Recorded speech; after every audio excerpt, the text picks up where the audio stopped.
वळूया आणखी एका महत्त्वाच्या बातमीकडे। राष्ट्रवादीचं उद्यापासून शिर्डीमध्ये 2 दिवसांचं अधिवेशन सुरू होतंय।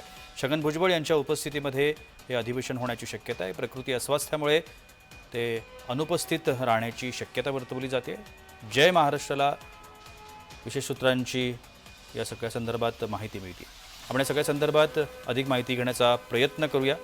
चेतन किर्दत आपले प्रतिनिधी माझ्याबरोबर आता दूरध्वनीवरून संपर्कात आहेत।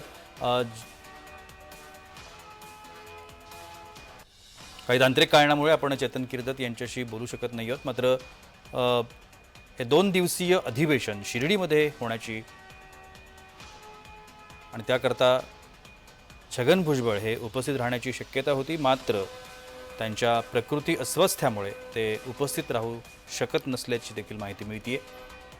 तर नेमकं या सगळ्या संदर्भात काय निर्णय भुजबळ आणि भुजबळांचे कुटुंबीय घेत आहेत?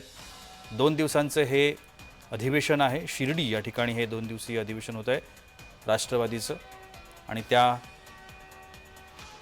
अधिवेशनाकरता म्हणून मंत्री छगन भुजबळ हे उपस्थित राहण्याची शक्यता कमी असल्याचं म्हटलं जात आहे।